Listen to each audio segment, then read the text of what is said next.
Today we're looking at El Hijo Del Vikingo defending the AAA Mega Title against Black Taurus from ROH Final Battle 2023, December 15th, 2023. Vikingo was the most out-of-this-world high flyer in the sport today, and I've really enjoyed the majority of the matches I've seen from him in 2023. He isn't going to tell stories or do anything out of the ordinary when it comes to building or structuring his match, but he's the most offensively creative aerialist around. That this didn't feel like his match, and was actually better for it, says worlds about just how impressive Taurus was here in his ROH debut. This was a much better match than they did in AEW 5 days later because Taurus, who is a much larger man and isn't particularly known to American fans, was always a step ahead of Vikingo here. Taurus was getting off first and maintaining his momentum as an overwhelming powerhouse, which both got him over as the monster, as well as made the audience believe he actually had a chance to end Vikingo's historic 2+ year reign with the AAA Mega Title. Taurus is much different than the typical high-flying opponent we see Vikingo against in America, who just winds up being a lesser version of Vikingo. He's a much thicker and stronger luchador, who has about 50 pounds on Vikingo. While Taurus can fly surprisingly well, he's more adept at tossing his opponent around and generally overwhelming them, including an avalanche-style press slam. Though currently a Technico, Taurus has largely been a Rudo, and it shows as he's a much better base and feeder than the typical Vikingo opponent, though he also commands more offense, so in some ways Vikingo seems more impressive in this matchup, but in others he seems less impressive. Overall though, due to what Taurus brings to the table, this was far less exhibition feeling than the typical Vikingo match, and maintained an aura of danger because they were able to actually make it seem like Vikingo was taking risks rather than simply putting on a show.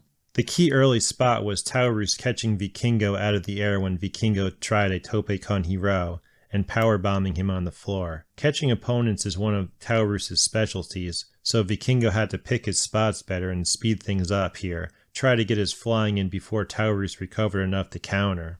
Taurus was just manhandling Vikingo, hoisting him up by the throat and throwing him over the top. Vikingo started to come on after the first 5 minutes had established Taurus, which led to the notorious spot where he couldn't get the right footing for the springboard moonsault to the floor twice in a row, leading to him just slinging himself onto the top the third time rather than running the ropes yet again.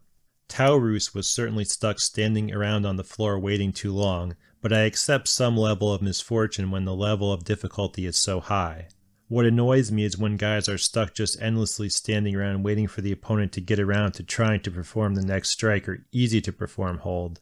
These guys kept a high pace though, and other than that one spot, regularly effortlessly performed high level of difficulty maneuvers despite Vikingo getting banged up taking the powerbomb on the floor. Overall, this match may have flowed as well as any Vikingo match I've seen this year, as he wasn't left to his devices of trying to set up one slow but all-time great flying move after another. The biggest defender of that being his March 31st, 2023 ROH match against Komander, though that's partially because Komander's offense is even more balance-based and his tightrope walking is even that much slower to set up than Vikingo's high-wire act. Taurus' offense is much faster to perform, and so physically overwhelming that the match was top-notch with him on offense. Though obviously because Vikingo is the most breathtaking high flyer in the business, the match did become more interesting and spectacular later on when he was more consistently getting 1 or 2 spots in before getting cut off. The match continued at say a 60-40 rate for Taurus until Vikingo finally got his finishing run, starting with the crucifix driver and culminating with the 630 senton to retain the Mega Title. This was just the opener of the Final Battle 2023 pay-per-view, but it was miles better than anything else on the show. Kyle Fletcher versus Komander versus Brian Keith versus Dalton Castle versus Lee Johnson versus Lee Moriarty was entertaining chaos when the theatrical Joker Castle wasn't involved. Cash Wheeler and Dax Harwood and Mark Briscoe versus Bryan Danielson and Claudio Castagnoli and Jon Moxley was also worth watching due to the talent involved, but really just a standard 19-minute tag with 11 minutes of hardcore nonsense tacked on to appease Mox the Fork. Out of Vikingo's 2023 major matches in AAA, AEW, and ROH, this is my second favorite behind the first match against Kenny Omega from 3/22/23.